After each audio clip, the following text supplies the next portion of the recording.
Assalamualaikum warahmatullahi taala wabarakatuh. Selamat pagi anak-anak. Alhamdulillah pada kesempatan kali ini kita bisa bertemu lagi untuk membahas materi tentang mengenal idain, mengenal sholat idain. Yang mana di kelas 4 kali ini kita akan membahas tentang sholat idain. Yang pertama, ketentuan sholat idain. Apa saja yang kita perlukan atau yang harus kita ketahui kalau kita ingin melaksanakan sholat idain.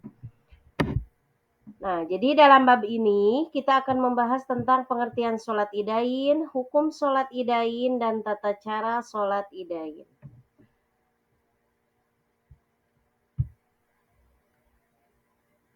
Yang pertama tentang pengertiannya.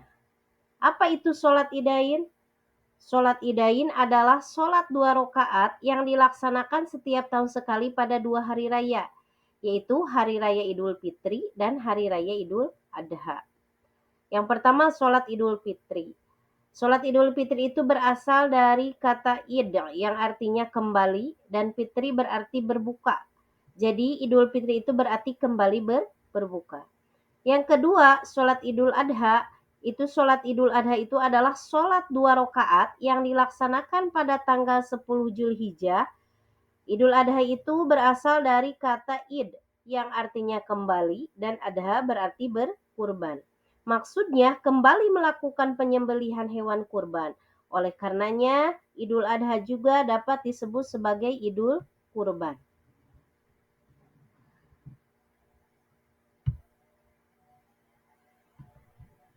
Yang kedua, kita harus tahu hukumnya. Hukum sholat idain. Jadi sebagian ulama berbeda pendapat tentang hukum sholat id. Namun menurut jumhur ulama, sholat idain itu hukumnya sunnah mu'akkad. Artinya sangat dianjurkan untuk dilaksanakan. Yang selanjutnya ketentuannya, ketentuan sholat idain.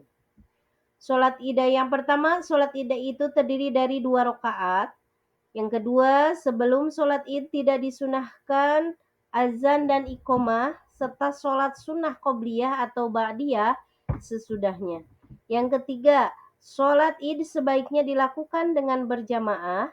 Dan yang keempat, sholat id lebih baik dilaksanakan di masjid jika dapat menampung seluruh jamaah.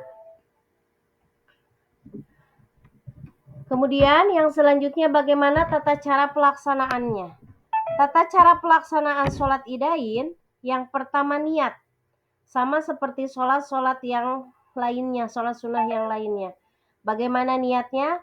Kalau sholat sunnah Idul Fitri, usolli sunnata ali Idul Fitri rok'ataini ma'muman lillahi ta'ala. Kalau sholat Idul Adha, usolli sunnata li Idul Adha rok'ataini ma'muman lillahi ta'ala. Yang kedua, takbiratul ihram seperti biasa. Yang ketiga, membaca doa iftitah. Yang keempat, takbir 7 kali dan diantara takbir disunahkan membaca tasbih. Subhanallah, walhamdulillah, wala ilaha illallah, wallahu akbar.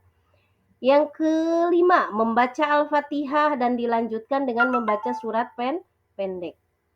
Jadi bisa surat apa saja yang dibaca, biasanya yang dianjurkan itu surat Al-A'la.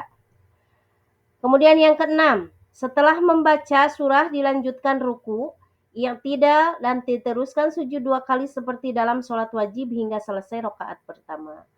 Yang selanjutnya yang ketujuh, pada rakaat kedua, sesudah berdiri untuk rakaat kedua membaca takbir 5 kali dan di antara takbir disunahkan membaca tasbih.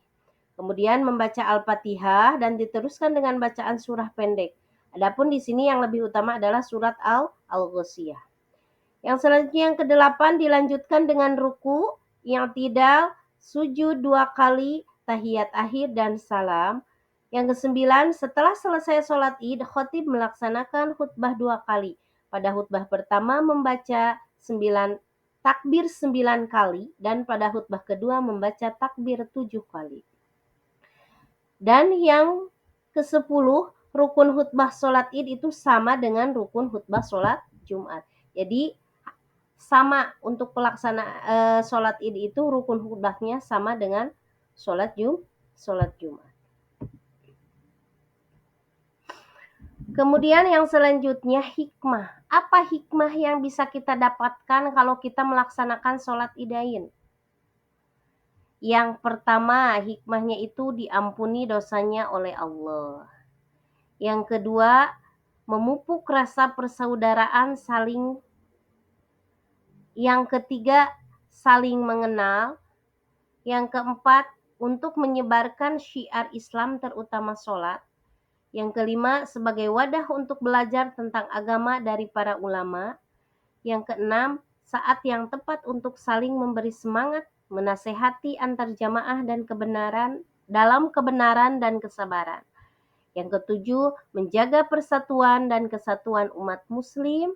Yang kedelapan, menanamkan persamaan derajat. Dan yang kesembilan, menguatkan tali silaturahmi. Nah, itu saja bahasan yang kita bahas mengenai ketentuan daripada pelaksanaan sholat id, sholat idain. Mulai dari pengertian sholat idain, kemudian hukum sholat idain, tata cara sholat idain, kemudian hikmah yang kita dapatkan daripada kita melaksanakan sholat idain. Itu saja yang bisa disampaikan. Mudah-mudahan ada manfaatnya.